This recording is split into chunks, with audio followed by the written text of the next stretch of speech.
നിങ്ങളൊരു പഴയ ഫോട്ടോ എടുത്തു നോക്കുമ്പോൾ പെട്ടെന്ന് തന്നെ നിങ്ങളുടെ ശരീരത്തിനുണ്ടായ മാറ്റങ്ങൾ ശ്രദ്ധിക്കാറില്ലേ? തീർച്ചയായും. നമ്മളെല്ലാവരും ചെയ്യാറുള്ള കാര്യമാണത്. അതെ, അന്ന് എനിക്ക് ഇത്ര വണ്ണമില്ലായിരുന്നല്ലോ, അല്ലെങ്കിൽ മുടി എത്രമാത്രം മാറിയിരിക്കുന്നു എന്നൊക്കെ തോന്നും. അത് വളരെ വ്യക്തമാണ്, നമ്മുടെ കണ്ണുകൾക്ക് കാണാൻ കഴിയുന്നതാണ്. ശരിയാണ്. എന്നാൽ നിങ്ങളുടെ ചിന്തകൾക്കും നിങ്ങൾ ഈ സമൂഹവുമായി ഇടപഴകുന്ന രീതികൾക്കും നിങ്ങളുടെ വൈകാരിക തലങ്ങൾക്കും ഉണ്ടായ വളർച്ചയുടെ ഒരു ഫോട്ടോ എടുക്കാൻ കഴിഞ്ഞിരുന്നെങ്കിലോ? നിങ്ങളൊന്ന് ആലോചിച്ചു നോക്കൂ. ആഹാ, അതൊരു ഗംഭീര ചിന്തയാണ് കേട്ടോ. അല്ലേ? ഇന്ന് നമ്മുടെ ഈ സ്രോതസ്സുകളിലേക്കുള്ള വിശദമായ അന്വേഷണത്തില് നമ്മൾ നോക്കാൻ പോകുന്നത് അത്തരമൊരു കാര്യമാണ്. മനുഷ്യജീവിതത്തിന്റെ വികാസഘട്ടങ്ങൾ. ജനനം മുതൽ വാർദ്ധക്യം വരെയുള്ള വളരെ കൗതുകകരമായ ഒരു യാത്രയാണിത്. അതെ, ഈ യാത്രയുടെ ഏറ്റവും വലിയ പ്രത്യേകത എന്താണെന്ന് വെച്ചാൽ, നമ്മൾ മനുഷ്യന്റെ വികാസം എന്ന് കേൾക്കുമ്പോൾ സാധാരണയായി ഓർക്കുന്നത് ശാരീരികമായ വളർച്ചയെക്കുറിച്ചാണ്. അതെ, ശരീരത്തിന്റെ ഭാരം കൂടുന്നു, അല്ലെങ്കിൽ പുതിയതായി സംസാരിക്കാൻ പഠിക്കുന്നു എന്നൊക്കെയാണല്ലോ നമ്മൾ ആദ്യം ചിന്തിക്കുക. കൃത്യമായി പറഞ്ഞാൽ അതെ. എന്നാൽ നമ്മുടെ മുന്നിലുള്ള ഈ രേഖകൾ വ്യക്തമാക്കുന്നത് അതല്ല. ഇതൊരു നിരന്തരമായ പൊരുത്തപ്പെടലിന്റെ, അതായത് ഒരു കണ്ടിന്യൂസ് അഡാപ്റ്റേഷന്റെ യാത്രയാണ്. ഒരു നിരന്തരമായ പൊരുത്തപ്പെടൽ. അതെ. ഓരോ പ്രായത്തിലും നമ്മുടെ ചുറ്റുപാടുകളുമായി നമ്മൾ എങ്ങനെ പൊരുത്തപ്പെടുന്നു, അതിനനുസരിച്ച് നമ്മുടെ തലച്ചോറ് എങ്ങനെ മാറുന്നു എന്നതാണ് നമ്മൾ ഇന്ന് ഡീകോഡ് ചെയ്യാൻ പോകുന്നത്. നിങ്ങളിപ്പോൾ ജീവിതത്തിന്റെ ഏത് ഘട്ടത്തിലാണെങ്കിലും നിങ്ങളെ തന്നെയും നിങ്ങൾക്ക് ചുറ്റുമുള്ളവരെയും തികച്ചും പുതിയൊരു കണ്ണിലൂടെ കാണാൻ ഈ അറിവ് സഹായിക്കും. ശരി, അപ്പോൾ നമുക്കിത് വിശദമായി തന്നെ പരിശോധിക്കാം. നമ്മൾ ജനിച്ചു വീഴുന്നതിന് മുൻപ് തന്നെ, അതായത് അമ്മയുടെ ഗർഭാവസ്ഥയിൽ തന്നെ ഈ വലിയ മാറ്റങ്ങൾക്ക് തുടക്കം കുറിക്കുന്നുണ്ട്. രേഖകളിൽ ഇതിനെ ഫേസ് 0 എന്നാണ് രേഖപ്പെടുത്തിയിരിക്കുന്നത്. ശരിയാണ്. അതൊരു 40 ആഴ്ച നീളുന്ന പ്രക്രിയയാണ്. നമ്മൾ സാധാരണ ഇതിനെ വെറുമൊരു കാത്തിരിപ്പിന്റെ സമയമായിട്ടാണ് കാണാറുള്ളത്, ഒരു കുഞ്ഞ് ജനിക്കാൻ പോകുന്നതിന്റെ കാത്തിരിപ്പ്. പക്ഷേ ഉള്ളിൽ നടക്കുന്ന കാര്യങ്ങൾ അവിശ്വസനീയമാണ്, അല്ലേ? തീർച്ചയായും. അതൊരു കാത്തിരിപ്പല്ല, മറിച്ച് ജീവന്റെ ഏറ്റവും സങ്കീർണമായ നിർമ്മാണ പ്രവർത്തനമാണ് അവിടെ നടക്കുന്നത്. നമ്മൾ മനസ്സിലാക്കേണ്ടത് ഇതിന്റെ പിന്നിലെ മെക്കാനിസമാണ്. ആദ്യത്തെ 2 ആഴ്ച നമ്മൾ ജെർമിനൽ കാലഘട്ടം എന്ന് വിളിക്കും. അതായത് കോശങ്ങൾ വിഭജിക്കുന്ന സമയം. അതെ, കോശങ്ങൾ അതിവേഗം പെരുകുന്ന സമയം മാത്രമാണത്. എന്നാൽ യഥാർത്ഥ മാജിക് തുടങ്ങുന്നത് ഭ്രൂണഘട്ടത്തിലാണ്, അതായത് 2ാമത്തെ ആഴ്ച മുതൽ 8ാമത്തെ ആഴ്ച വരെ. ഇവിടെ അവയവങ്ങൾ വെറുതെ വളരുകയല്ല. പിന്നെ എന്താണ് സംഭവിക്കുന്നത്? ഓരോ കോശവും താൻ എന്തായി മാറണമെന്ന് തീരുമാനിക്കുകയാണ്. ഹൃദയമാകണോ തലച്ചോറാകണോ എന്നൊക്കെ തീരുമാനിക്കപ്പെടുന്ന അതിസങ്കീർണമായ ഒരു സമയമാണിത്. 9ാമത്തെ ആഴ്ച മുതൽ ജനനം വരെയുള്ള സമയം ഈ ഘടനകൾ പൂർണ്ണമാവുകയും പുറത്തുള്ള ലോകത്തേക്ക് വരാനുള്ള തയ്യാറെടുപ്പുകൾ നടത്തുകയുമാണ് ചെയ്യുന്നത്. അപ്പോൾ ഈ സമയത്ത് അമ്മയുടെ ദൈനംദിന ശീലങ്ങൾ, അതായത് ആഹാരവും ആരോഗ്യവുമൊക്കെ വളരെ നിർണായകമായിരിക്കും, അല്ലേ? വളരെ വളരെ പ്രധാനമാണ്. ഈ ഭ്രൂണഘട്ടത്തിലാണ് ഒരു ചെറിയ പോഷകാഹാരക്കുറവോ അല്ലെങ്കിൽ വലിയ മാനസിക സമ്മർദ്ദമോ ഒക്കെ കുട്ടിയുടെ ഭാവിയിലെ വളർച്ചയെ വരെ ബാധിക്കാൻ സാധ്യതയുള്ളത്. അതുകൊണ്ടാണ് ഗർഭാവസ്ഥയിലെ ആരോഗ്യകരമായ ശീലങ്ങൾ ഇത്രത്തോളം പ്രധാനമാകുന്നത്. അത് മനസ്സിലായി. ആ തയ്യാറെടുപ്പുകൾ കഴിഞ്ഞ് ജനനത്തിന് ശേഷം നമ്മൾ കാണുന്ന ആദ്യത്തെ ഘട്ടമാണ് 0 മുതൽ 3 വയസ്സുവരെയുള്ള ശൈശവം. എനിക്ക് തോന്നുന്നു ഒരു മനുഷ്യന്റെ ജീവിതത്തിൽ ഇത്രയും വേഗത്തിൽ മാറ്റങ്ങൾ സംഭവിക്കുന്ന മറ്റൊരു സമയമില്ല എന്ന്. ശരിയാണ്, തീരെ ഇല്ലാന്ന് തന്നെ പറയാം. ജനിക്കുമ്പോൾ വെറും യാന്ത്രികമായ ചില ചലനങ്ങൾ, നമ്മൾ റിഫ്ലെക്സുകൾ എന്ന് പറയുന്ന പ്രതികരണങ്ങൾ മാത്രമുണ്ടായിരുന്ന ഒരു കുട്ടി വളരെ വേഗം തന്നെ ഇഴയാനും നടക്കാനും തുടങ്ങുന്നു. അർത്ഥമില്ലാത്ത ശബ്ദങ്ങളിൽ നിന്ന് ചെറിയ വാക്യങ്ങളിലേക്ക് മാറുന്നു. ശരിക്കും ഈ സമയത്ത് തലച്ചോറിനുള്ളിൽ എന്താണ് സംഭവിക്കുന്നത്? ഇത് വെറുമൊരു ശാരീരിക വളർച്ച മാത്രമല്ലല്ലോ. ഒരിക്കലുമല്ല. നിങ്ങൾ ചുറ്റുമുള്ള ചെറിയ കുട്ടികളെ ശ്രദ്ധിച്ചിട്ടുണ്ടോ? അവരെന്ത് കിട്ടിയാലും വായിൽ വയ്ക്കും, എല്ലാം തൊട്ടുനോക്കും, വസ്തുക്കൾ താഴെയിട്ട് ശബ്ദം കേൾക്കാൻ ശ്രമിക്കും. അതെ, എപ്പോഴും അങ്ങനെയാണല്ലോ, എല്ലാം എടുത്തു വായിലിടും. പ്രശസ്തനായ മനഃശാസ്ത്രജ്ഞൻ ജീൻ പിയാഷെ ഇതിനെ സെൻസറി മോട്ടോർ സ്റ്റേജ് എന്നാണ് വിളിക്കുന്നത്. ഇവിടെ സംഭവിക്കുന്നത് വളരെ രസകരമായ ഒരു കാര്യമാണ്. കുട്ടി ഒരു വസ്തു തൊടുമ്പോൾ അല്ലെങ്കിൽ അത് വായിൽ വയ്ക്കുമ്പോൾ അത് വെറുമൊരു കളിയല്ല. പിന്നെന്താണത്? ഒരു തരം പഠനമാണോ? അതെ, ആ സ്പർശനത്തിലൂടെ കുട്ടിയുടെ തലച്ചോറിൽ പുതിയ ന്യൂറൽ കണക്ഷനുകൾ, അഥവാ നാഡീഞരമ്പുകളുടെ വലിയൊരു ശൃംഖല തന്നെ രൂപപ്പെടുകയാണ്. അവർ ലോകത്തെ മനസ്സിലാക്കുന്നത് ചിന്തകളിലൂടെയല്ല, മറിച്ച് ഭൗതികമായ ഇത്തരം ഇടപെടലുകളിലൂടെയാണ്. അതായത് നമ്മൾ പുറത്ത് കാണുന്ന ആ ശാരീരികമായ ഇടപെടലുകൾ തലച്ചോറിനെ അക്ഷരാർത്ഥത്തിൽ വയർ ചെയ്യുകയാണ് അല്ലേ? കൃത്യമായി പറഞ്ഞാൽ അതെ. എനിക്കിപ്പോൾ മനസ്സിലാവുന്നുണ്ട്. ഇതിനു മുമ്പ് ഞാൻ ചിന്തിച്ചിരുന്നത് ഒരു വലിയ കെട്ടിടത്തിന് തറയൊരുക്കുന്നതുപോലെയാണ് ഈ ഘട്ടമെന്നാണ്. പക്ഷെ ഇപ്പോൾ നിങ്ങൾ പറഞ്ഞത് കേൾക്കുമ്പോൾ അതൊരു തറയൊരുക്കലല്ല, മറിച്ച് ഒരു വലിയ നഗരത്തിലേക്ക് കോടിക്കണക്കിന് പുതിയ റോഡുകൾ നിർമ്മിക്കുന്നതുപോലെയാണെന്ന് തോന്നുന്നു. ഹഹാ, വളരെ കൃത്യമായ ഉപമയാണത്. ഈ ഇന്ദ്രിയങ്ങളിലൂടെയുള്ള ഓരോ അനുഭവവും പുതിയൊരു റോഡ് വെട്ടുകയാണ് തലച്ചോറിൽ. അതെ, ആ റോഡുകൾ നിർമ്മിക്കപ്പെടുന്നത് എത്ര സങ്കീർണമായിട്ടാണെന്ന് സ്രോതസ്സുകളിലെ ഒരു ഉദാഹരണത്തിൽ നിന്ന് വ്യക്തമാകും. ബൈനോക്കുലർ വിഷൻ അലൈൻമെന്റ് എന്നൊരു കാര്യമുണ്ട്. അതായത് കണ്ണുകളുടെ കാഴ്ചയുമായി ബന്ധപ്പെട്ട എന്തോ ആണല്ലേ? അതെ, നമ്മുടെ രണ്ട് കണ്ണുകളും ഒരേ സമയം ഒരു വസ്തുവിൽ കേന്ദ്രീകരിക്കാനുള്ള കഴിവ്. ജനിക്കുമ്പോൾ കുട്ടികൾക്കിതില്ല. അവർ പലപ്പോഴും രണ്ട് കണ്ണുകളും രണ്ട് ദിശയിലേക്ക് ആക്കുന്നത് നിങ്ങൾ കണ്ടിട്ടുണ്ടാകും. കണ്ടിട്ടുണ്ട്. ചിലപ്പോ ഒരു കണ്ണ് മാത്രം അനങ്ങുന്നത് പോലെ തോന്നും. അതെന്താണെന്ന് വെച്ചാൽ തലച്ചോറിന് അപ്പോഴും രണ്ട് കണ്ണുകളിൽ നിന്നുള്ള സിഗ്നലുകൾ ഒരുമിച്ച് ചേർക്കാൻ അറിയില്ല. എന്നാൽ പതിയെ പതിയെ തലച്ചോറും കണ്ണിലെ പേശികളും തമ്മിലുള്ള ആശയവിനിമയം ശക്തമാകുമ്പോഴാണ് ഈ ഫോക്കസിംഗ് അവർക്ക് സാധ്യമാകുന്നത്. ശാരീരിക വളർച്ച തലച്ചോറിന്റെ വളർച്ചയെ എങ്ങനെ സ്വാധീനിക്കുന്നു എന്നതിന്റെ ഏറ്റവും മികച്ച ഉദാഹരണമാണിത്. വാവാ. അപ്പോൾ കാഴ്ച എന്നത് കണ്ണുകളുടെ മാത്രം കഴിവല്ല, തലച്ചോറിന്റെ കൂടി കഴിവാണ്. തീർച്ചയായും.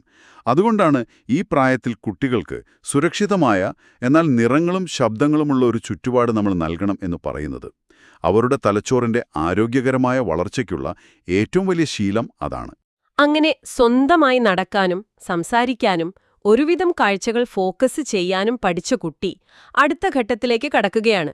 3 മുതൽ 10 വയസ്സുവരെയുള്ള ബാല്യം. ഈ സമയത്ത് നമ്മൾ പൊതുവെ കുറുമ്പുകളുടെ കാലമെന്നാണ് പറയാറുള്ളത്. അതെ, പ്രത്യേകിച്ച് ആ 3 മുതൽ 6 വയസ്സുവരെയുള്ള സമയം. വീട്ടിലൊരു ചെറിയ കുട്ടിയുണ്ടെങ്കിൽ നിങ്ങൾക്കറിയാം, അവരുടെ ചോദ്യങ്ങൾക്ക് ഒരു അവസാനമുണ്ടാകില്ല. അതെന്താ അങ്ങനെ, ഇതെന്താ അങ്ങനെ എന്ന് നിരന്തരം ചോദിച്ചുകൊണ്ടിരിക്കും. നമ്മൾ പലപ്പോഴും ഉത്തരം പറയാൻ ബുദ്ധിമുട്ടും. ഈ ചോദ്യങ്ങൾ ചിലപ്പോൾ നമുക്ക് ശല്യമായി തോന്നാമെങ്കിലും അതിനു പിന്നിൽ വലിയൊരു കാര്യമുണ്ട്. അവരുടെ പദസമ്പത്ത്, അതായത് വാക്കുകൾ മനസ്സിലാക്കാനുള്ള കഴിവ് അതിവേഗം വളരുന്ന സമയമാണിത്. പുതിയ വാക്കുകൾ പ്രയോഗിച്ചു നോക്കാനുള്ള അവരുടെ വഴിയാണിത്. ഒപ്പം ഈ പ്രായത്തിൽ അവരുടെ ചിന്തകൾ പൂർണ്ണമായും ഈഗോസെൻട്രിക് ആണ്. ഒരു മിനിറ്റ്, ഈഗോസെൻട്രിക് എന്ന് വെച്ചാൽ? അതായത് എല്ലാം തനിക്ക് ചുറ്റുമാണ് കറങ്ങുന്നതെന്ന ചിന്ത. അതെ, അവരെ സംബന്ധിച്ചിടത്തോളം ലോകമെന്ന് പറയുന്നത് അവർ കാണുന്നതും അവർ അനുഭവിക്കുന്നതും മാത്രമാണ്. മറ്റുള്ളവർക്ക് വ്യത്യസ്തമായ ചിന്തകളോ വേദനകളോ കാഴ്ചപ്പാടുകളോ ഉണ്ടാകാമെന്ന് മനസ്സിലാക്കാനുള്ള തലച്ചോറിന്റെ ആ ഭാഗം ഈ സമയത്ത് വികസിച്ചിട്ടില്ല. ഓ, അതുകൊണ്ടാണോ അവർക്ക് സങ്കടം വരുമ്പോ എല്ലാവർക്കും സങ്കടമുണ്ടെന്നവർ കരുതുന്നത്? കൃത്യമായി പറഞ്ഞാൽ അതെ. അവർക്ക് വിശക്കുന്നുണ്ടെങ്കിൽ ലോകത്തുള്ള എല്ലാവർക്കും വിശക്കുന്നുണ്ടാകുമെന്നാണ് അവർ കരുതുക. പിയാഷെ ഇതിനെ പ്രീ ഓപ്പറേഷണൽ സ്റ്റേജ് എന്നാണ് വിളിക്കുന്നത്. അവർ ഭാഷയും ചിഹ്നങ്ങളും ഉപയോഗിക്കാൻ തുടങ്ങുമെങ്കിലും ഒരു വിഷയത്തെ യുക്തിസഹമായി പല കോണുകളിൽ നിന്ന് ചിന്തിക്കാൻ അവർക്ക് ആ സമയത്ത് കഴിയില്ല. അപ്പോ ഈ പ്രായത്തിൽ കുട്ടികളെ പഠിപ്പിക്കാൻ എന്ത് ടെക്നിക്കാണ് നമ്മൾ ഉപയോഗിക്കേണ്ടത്? അവരെ ഒരുപാട് നിർബന്ധിച്ചു പഠിപ്പിക്കുന്നതിൽ അർത്ഥമില്ലല്ലോ. അർത്ഥമില്ല. അവർ ചോദിക്കുന്ന ചോദ്യങ്ങൾക്ക് അവർക്ക് മനസ്സിലാകുന്ന രീതിയിൽ ലളിതമായ ഉത്തരങ്ങൾ നൽകുക, കളികളിലൂടെ പഠിക്കുക എന്നതാണ് ഈ ഘട്ടത്തിലെ ഏറ്റവും നല്ല പഠനരീതി. അവർ പുതിയ വാക്കുകൾ ചോദിക്കുമ്പോൾ അത് പറഞ്ഞുകൊടുക്കുക. ഇവിടെയാണ് എനിക്ക് രേഖകളിലെ ആ മനോഹരമായ മാറ്റം ഓർമ്മ വരുന്നത്. 7 മുതൽ 10 വയസ്സുവരെയുള്ള സമയത്തേക്ക് കുട്ടി കടക്കുമ്പോൾ ഇതിനൊരു വലിയ മാറ്റം സംഭവിക്കുന്നുണ്ട്. സ്രോതസ്സുകൾ ഇതിനെ ദ ഗ്യാങ് ഏജ് എന്നാണ് വിളിക്കുന്നത്. അതെ, ഗ്യാങ് ഏജ് വളരെ പ്രധാനപ്പെട്ടൊരു മാറ്റമാണിത്. ഇത് കേൾക്കുമ്പോൾ എനിക്ക് ഓർമ്മ വരുന്നത് ഒരു ക്യാമറയുടെ ലെൻസ് സൂം ഔട്ട് ചെയ്യുന്നതാണ്. അതുവരെ തന്നെ മാത്രം നോക്കുന്ന, സ്വന്തം ലോകത്ത് മാത്രം ജീവിക്കുന്ന ഒരു സെൽഫി മോഡലായിരുന്നു കുട്ടി. എന്നാൽ പെട്ടെന്ന് ആ ലെൻസ് ഒന്ന് സൂം ഔട്ട് ആവുന്നു. ആ ലെൻസ് സൂം ഔട്ട് ആവുന്നു എന്ന് പറയുന്നത് വളരെ ശരിയായൊരു നിരീക്ഷണമാണ്. ചുറ്റുമുള്ളവരെ കൂടി ഉൾക്കൊള്ളുന്ന ഒരു വിപുലമായ ഗ്രൂപ്പ് ഫോട്ടോ മോഡിലേക്ക് കുട്ടി മാറുന്നു. സമപ്രായക്കാരുമായി കൂട്ടുകൂടാനും ഗ്രൂപ്പുകളായി കളിക്കാനും അവർ തുടങ്ങുന്നു.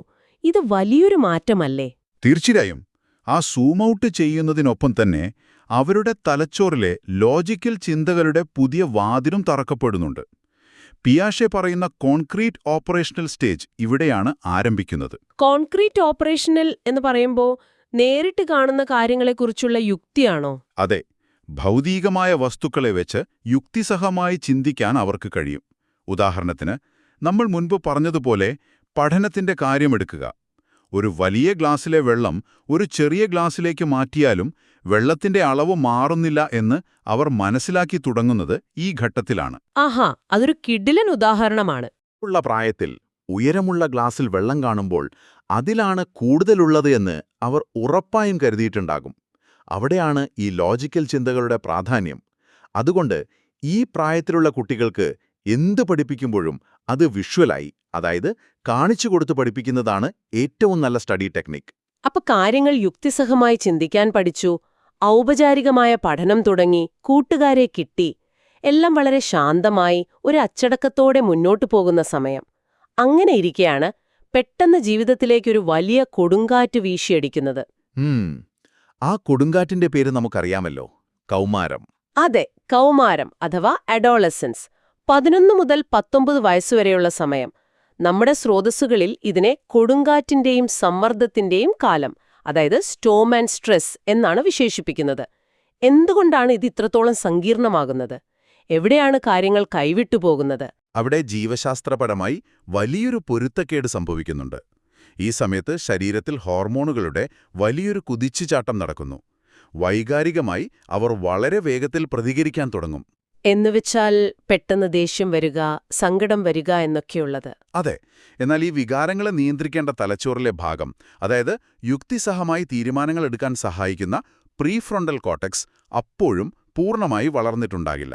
അതായത് ഒരു കാറിന് വലിയൊരു എഞ്ചിൻ കിട്ടിയിട്ടുണ്ട്, അതിവേഗത്തിൽ ഓടാൻ കഴിയും, പക്ഷെ അതിലെ ബ്രേക്ക് സിസ്റ്റം അപ്പോഴും പണിപ്പുരയിലാണ്.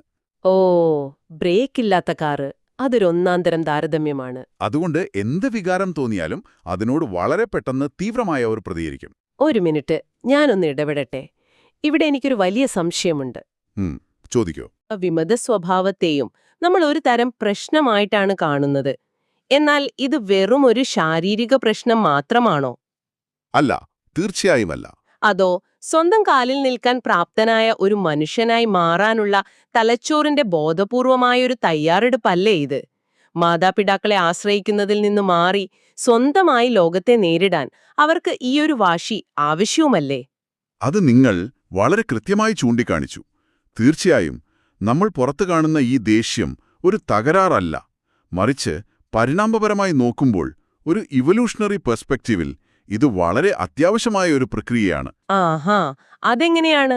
നിങ്ങൾ പറഞ്ഞതുപോലെ മാതാപിതാക്കളുടെ സുരക്ഷിതത്വത്തിൽ നിന്ന് പുറത്തു കടക്കാനും സ്വന്തമായി തീരുമാനങ്ങളെടുക്കാനും ലോകത്തിലെ അപകടസാധ്യതകൾ നേരിടാനും ഈയൊരു വിമത സ്വഭാവം അവർക്ക് ആവശ്യമാണ്.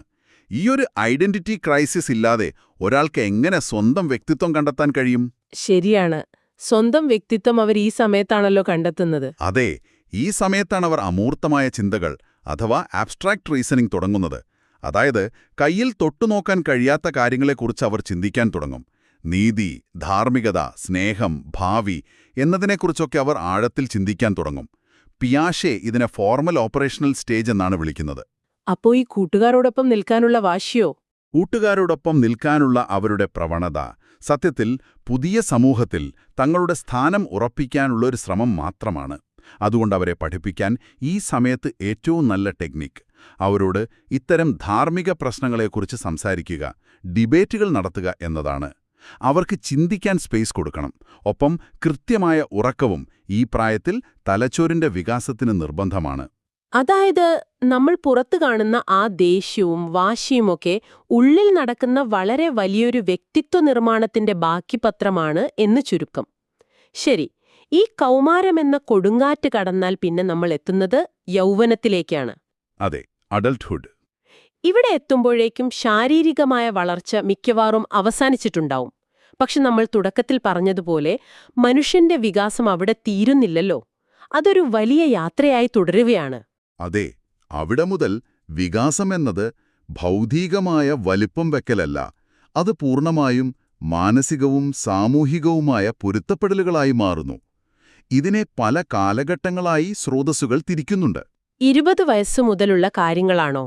അതെ, 20 മുതൽ 29 വയസ്സുവരെയുള്ള ഏർലി അഡൽട്ട്ഹുഡ് എന്ന സമയത്താണ് മനുഷ്യൻ ശാരീരികമായി ഏറ്റവും മികച്ച അവസ്ഥയിലിരിക്കുന്നത്.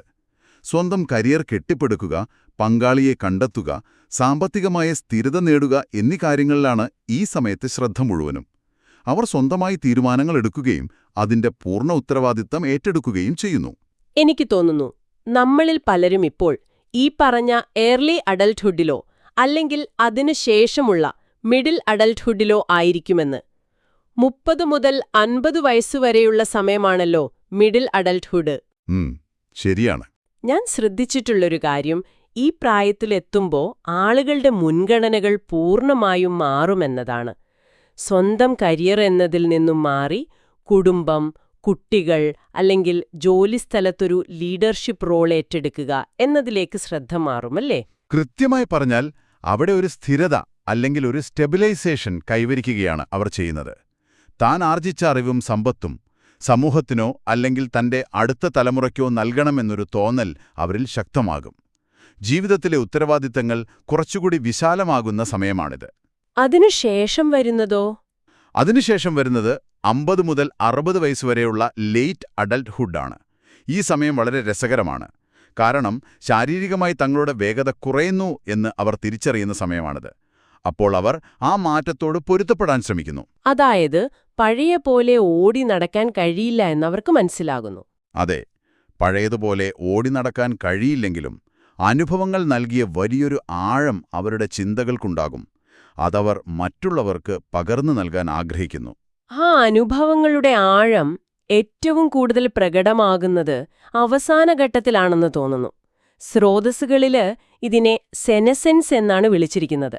അതായത് 60 വയസ്സിന് മുകളിലുള്ള വാർദ്ധക്യം.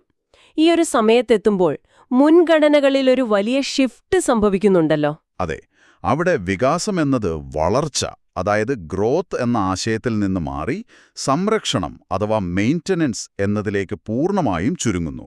ശരീരം പല രീതിയിലുള്ള ബുദ്ധിമുട്ടുകൾ കാണിച്ചു തുടങ്ങും. ഓർമ്മശക്തി കുറയാം, കാഴ്ചയും കേൾവിയുമൊക്കെ മങ്ങാമല്ലേ? അതെ, വേഗത കുറയാം. എന്നാൽ ഇതിനെയെല്ലാം മറികടക്കുന്നൊരു കാര്യമുണ്ട്. അതാണ് വിവേകം അഥവാ വിസ്ഡം. ജീവിതത്തിലെ ഇത്രയും വലിയൊരു യാത്രയിൽ നിന്ന് അവർ നേടിയെടുത്ത അറിവുകൾ പല സാഹചര്യങ്ങളെയും ശാന്തമായി നേരിടാനുള്ള കഴിവ് അവർക്ക് നൽകുന്നു. ശരീരത്തിന്റെ ക്ഷീണത്തെ അവർ ഈ വിവേകം കൊണ്ടാണ് മറികടക്കുന്നത്. നമ്മളിപ്പോൾ സംസാരിച്ച ഈ കാര്യങ്ങൾ കേൾക്കുന്ന നിങ്ങളോടൊന്ന് ചോദിക്കട്ടെ. നിങ്ങളൊന്ന് ആലോചിച്ചു നോക്കൂ. ഒരു കോശത്തിൽ തുടങ്ങി ഇന്ദ്രിയങ്ങളിലൂടെ ലോകം മനസ്സിലാക്കി സ്വന്തം വ്യക്തിത്വം കണ്ടെത്താൻ വേണ്ടി പൊരുതി സമൂഹത്തിൽ തന്റേതായൊരിടം കണ്ടെത്തി ഒടുവിൽ വലിയൊരു ജീവിത വിവേകത്തിലേക്കെത്തുന്ന ഈ നീണ്ട യാത്ര. ഈ സ്രോതസ്സുകൾ കേവലം പാഠപുസ്തകത്തിലെ വിവരങ്ങളല്ല എന്നിപ്പോൾ നിങ്ങൾക്ക് മനസ്സിലായിട്ടുണ്ടാകും. തീർച്ചയായും. നിങ്ങളിപ്പോൾ ജീവിതത്തിന്റെ ഏത് ഘട്ടത്തിലാണെങ്കിലും ഈ അറിവുകൾ നിങ്ങളുടെ ദൈനംദിന ജീവിതത്തിൽ വലിയ മാറ്റങ്ങൾ കൊണ്ടുവരും എന്നെനിക്കുറപ്പുണ്ട്. അതെ, കാരണം മനുഷ്യനെ മനസ്സിലാക്കുക എന്നതാണ് അവരുമായി മികച്ച ബന്ധം സ്ഥാപിക്കാനുള്ള അടിസ്ഥാനം. ഒരു കൗമാരക്കാരന്റെ ദേഷ്യം കാണുമ്പോൾ അതൊരു പ്രശ്നമായി കാണാതെ അവരുടെ തലച്ചോറിൽ നടക്കുന്ന വലിയ മാറ്റങ്ങളുടെ ഭാഗമാണെന്ന് മനസ്സിലാക്കാൻ ഈ അറിവ് നമ്മളെ സഹായിക്കും.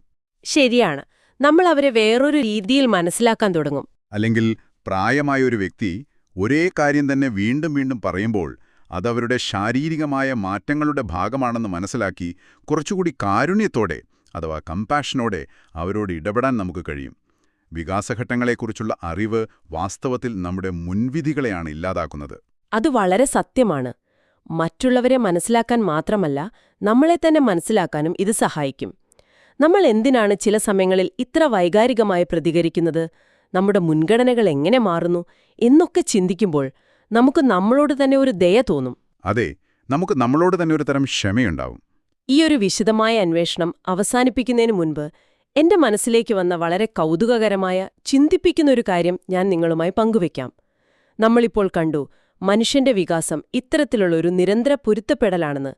ഓരോ പ്രായത്തിലും നമ്മുടെ ചുറ്റുപാടുകൾക്കും ശരീരത്തിനും അനുസരിച്ച് നമ്മൾ മാറിവരികയാണ്. ഭാവിയെക്കുറിച്ചൊന്ന് ചിന്തിച്ചു നോക്കൂ. ആർട്ടിഫിഷ്യൽ ഇന്റലിജൻസും വൈദ്യശാസ്ത്രത്തിലെ പുതിയ മുന്നേറ്റങ്ങളും കാരണം മനുഷ്യന്റെ ആയുർദൈർഘ്യം ഒരുപക്ഷെ 120 150 വയസ്സുവരെ നീളുകയാണെങ്കിൽ എന്ത് സംഭവിക്കും? അതൊരു ഗംഭീരമായ ചോദ്യമാണ്, അല്ലേ?